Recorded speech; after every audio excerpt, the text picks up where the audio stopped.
धन्यवाद करता हूं कि आप सब हमारे निवेदन पर आज यहाँ इस प्रेस वार्ता के अंदर पहुंचे।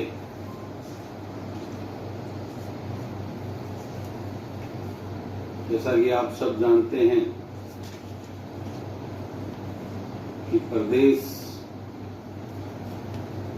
में चल रही आज की राजनीतिक त्रिपाठी का जिस प्रकार से प्रदेश के आज हालात, प्रदेश जिस दौर से गुजर रहा है,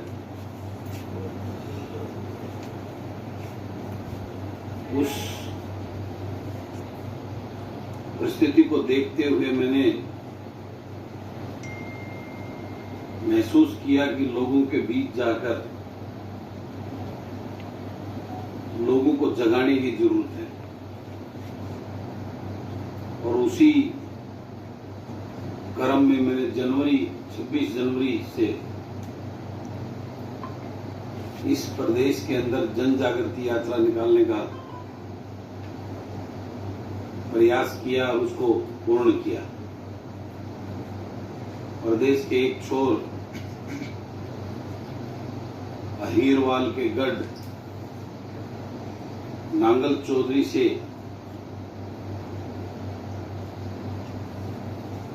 हमने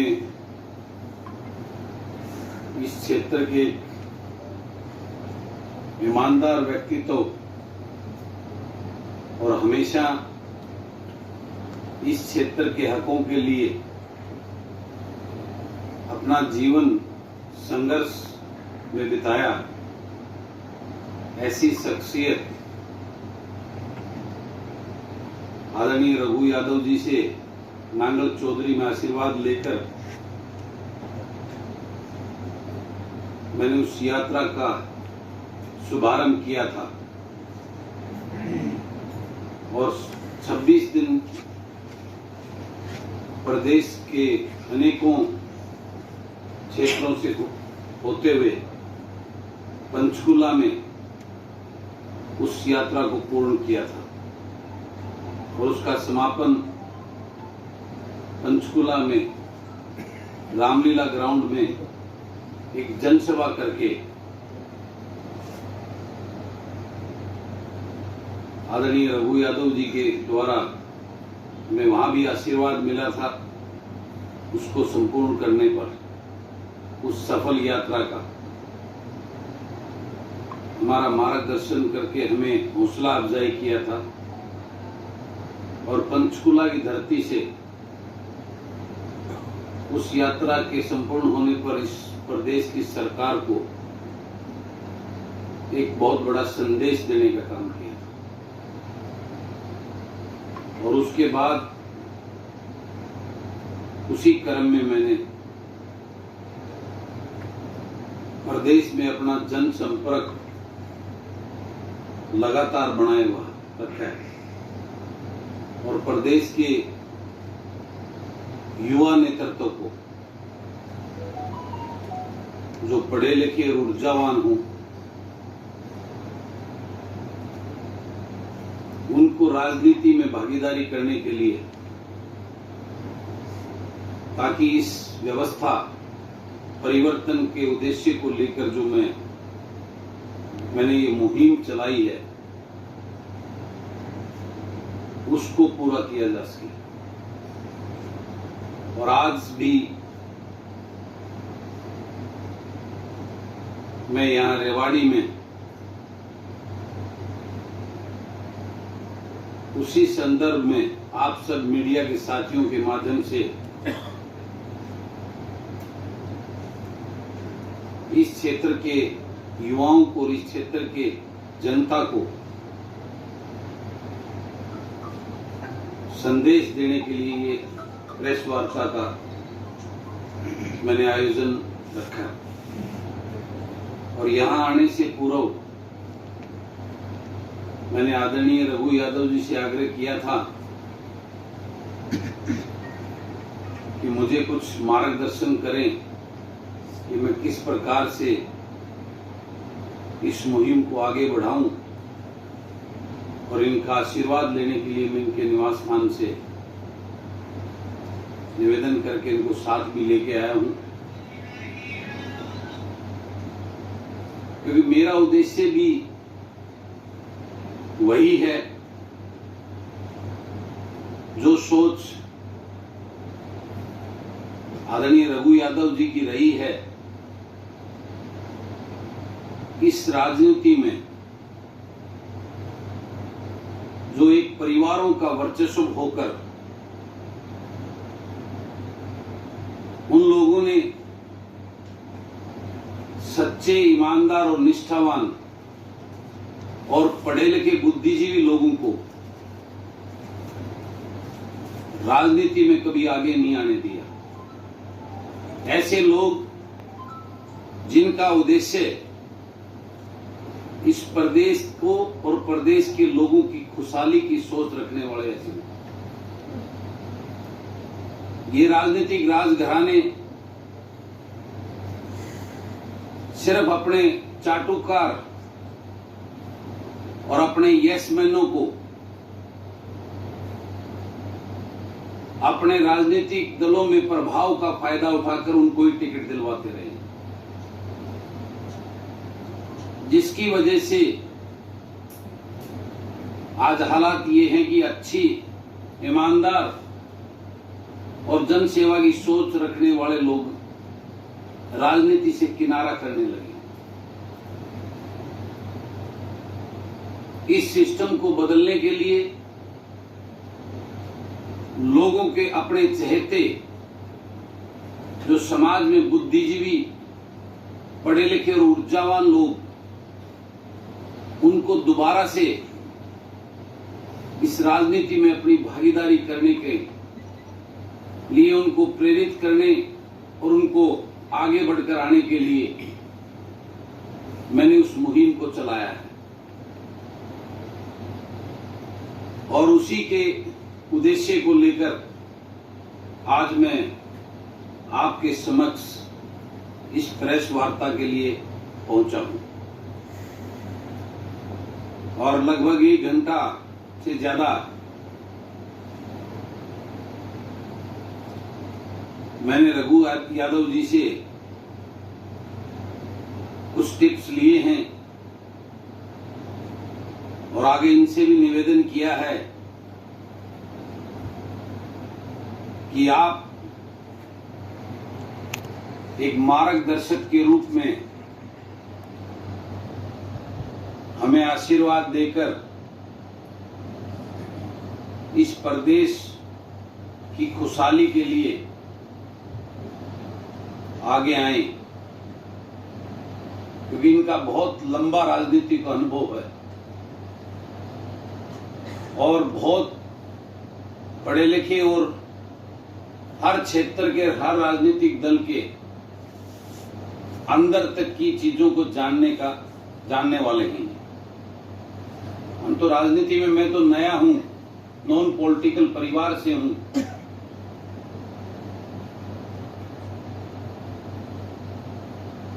लेकिन एक सोच और जज्बा इस आज के राजनीतिक सिस्टम में बदलाव और व्यवस्था परिवर्तन की सोच जरूर रखता हूं और एक संकल्प लेकर निकला हूं। और आपने देखा होगा कि मेरी तो ना कोई अभी पार्टी है, ना कोई संगठन है। वन मैन आर्मी होते हुए जिस प्रकार से आदरणीय रघु यादव जैसे शख्सियत का मुझे आशीर्वाद मिला और इस प्रदेश के लोगों का प्यार और स्नेह मिला, वो आप सबसे अछूता नहीं है। आप सबने उस टाइम मीडिया के माध्यम से, मैं तो पूर्ण रूप से लाइव चला था, मैंने और राजनीतिक दलों की यात्रा की तरह जहां भीड़ इकट्ठी हुई उसको नहीं दिखाया। मैंने पूर्ण रूप से अपने आप को लाइव रखकर लोगों का स्नेह और प्यार जो मिला उसको पूरे प्रदेश और देश के लोगों ने देखा। उस बात से इस बात को अनुभव भी किया कि लोग बदलाव चाहते हैं। लोग इन राजनीतिक घरों की जो राजनीति हो रही है उससे तंग और परेशान है। आज नए युवा ऊर्जावान जो राजनीति में कुछ करना चाहते हैं, अच्छी सोच के साथ इस प्रदेश के बचाने के लिए उनको किसी प्रकार से उसमें नहीं घुसने दिया जा रहा। वो एक मौका और एक उम्मीद मेरी उस यात्रा से, मेरी सोच से उनको मैंने नई किरण देने का प्रयास किया है। और उसमें मैं आने वाले भविष्य में इस प्रदेश में बदलाव होगा, निश्चित रूप से होगा, ये मुझे देखने को मिला। और उसके लिए मैं आप सब मीडिया के साथियों से भी अनुरोध करना चाहता हूं कि आप सबका सहयोग और साथ मिलेगा तो निश्चित रूप से आज जिस प्रकार के हालात प्रदेश में बने हुए हैं, प्रदेश हरियाणा प्रदेश आज हिंदुस्तान में बेरोजगारी में नंबर 1 हो गया है। आज प्रदेश में भ्रष्टाचार ने सारी सीमाएं तोड़ दी हैं। आज प्रदेश के अंदर नशे का इतना बोलबाला बढ़ता जा रहा है कि हमारे युवा आज उनको नौकरियां नहीं हैं। वो मानसिक रूप से परेशान होकर नशे की तरफ जा रहे हैं, अपराध की तरफ जा रहे हैं। आज अपने उस युवाओं के भविष्य को बचाने के लिए आज मेरा प्रदेश का युवा सरकारी नौकरियों में जिस प्रकार से सूटकेस का बोलबाला है, उससे इतना पीड़ित और परेशान है। पिछली मनोहर सरकार नंबर 2 में एक भी सरकारी नौकरी की ज्वाइनिंग नहीं हुई युवाओं। ये पीछे खड़े हैं कई युवा जो उस बेरोजगारी के आंदोलन की वजह से मेरे संपर्क में आए। आज सीईटी के नाम पर जिस प्रकार का युवाओं के साथ एक खिलवाड़ और धोखा किया जा रहा है, हर भर्ती पेपर लीक किया जा रहा है। हर भर्ती को पहले एडवर्टाइजमेंट की जाती है, सालों साल लटकाकर फिर उसको कैंसिल किया जा रहा है। जानबूझकर उसमें ऐसे लूप होल्स और कमियां छोड़ दी जाती है उसकी प्रक्रिया में कि बाद में उस पर कोर्टों में स्टे हो गया है। तो ऐसे उलझा के रख दिया है।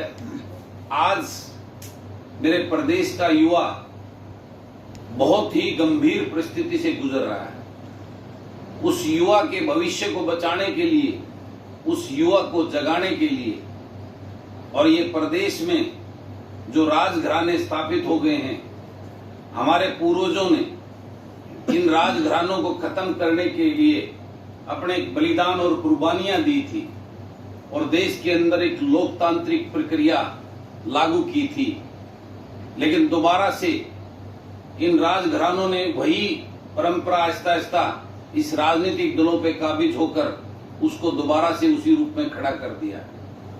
इस परंपरा को तोड़ने के लिए दोबारा से एक क्रांति और एक आंदोलन करके इस प्रदेश के लोगों को जगाकर इनका तिलिस्म तोड़ने के लिए मैं इस राजनीति में आज पूरे प्रदेश के उस पर निकला हूं, ताकि इस प्रदेश में लोकतांत्रिक प्रक्रिया के तहत जो आम किसान, गरीब मजदूर का बेटा जो पढ़ा लिखा, ऊर्जावान और अच्छी सोच वाला हो, जो प्रदेश के लिए कुछ करना चाहता हो, अपने क्षेत्र के लिए विधानसभा और लोकसभा में जाकर उनके हक दिलाने का जज्बा रखता हो, ऐसे लोगों को आगे लाकर तभी इस प्रदेश और देश को बचाया जा सकता है।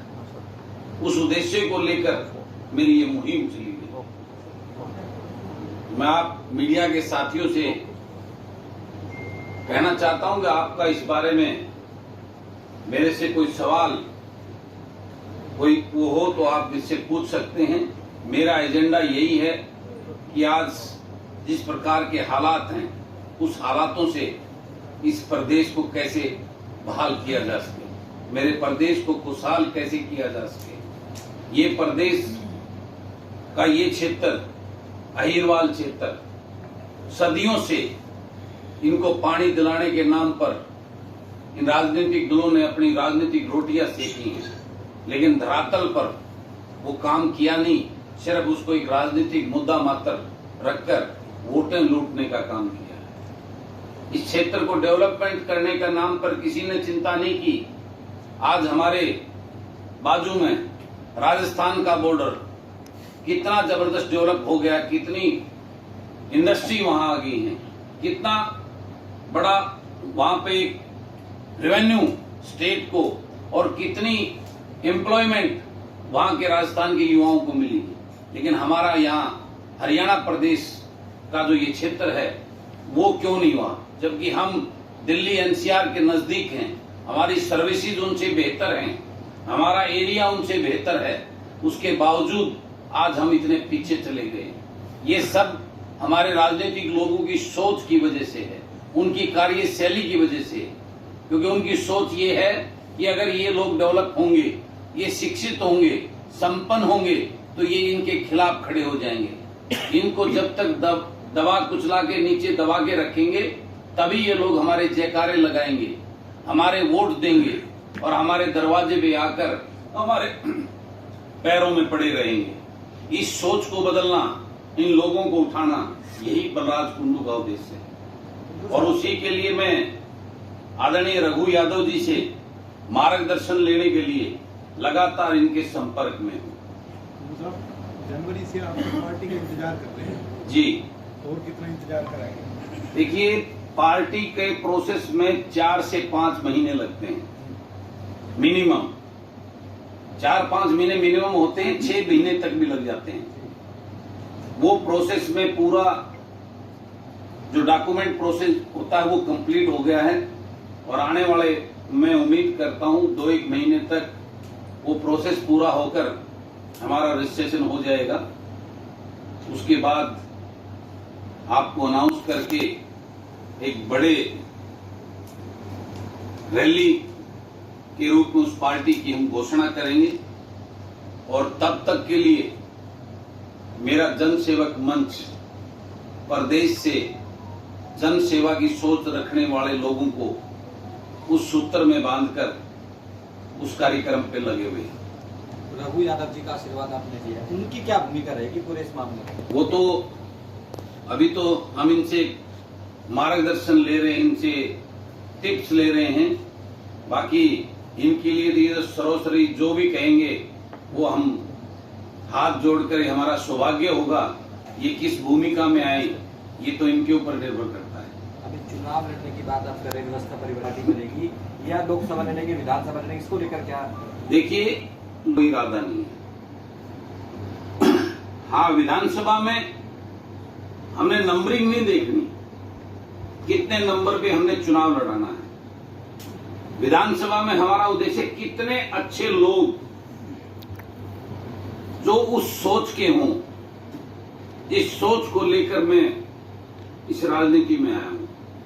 मैं तो पूर्ण रूप से नॉन पॉलिटिकल फैमिली से हूं। मेरे तो खानदान में किसी ने पंचायत मेंबर का चुनाव लड़ने की सोची भी नहीं। मैं तो एक टीस और दर्द लेकर इस प्रदेश की हालात और प्रदेश की युवा की दुर्दशा को देखकर मैं इस राजनीति में आया हूं। उस सोच के जितने भी लोग हमें मिलेंगे, हमें 20 लोग मिलेंगे तो 20 को लड़ाएंगे, हमें 30 लोग मिले तो 30 पे लड़ाएंगे, हमें 50 लोग ऐसे मिलते युवा, ऐसे पढ़े लिखे ऊर्जावान, तो 50 को लड़ाएंगे, और 90 लोग मिले तो 90 पे लड़ाएंगे।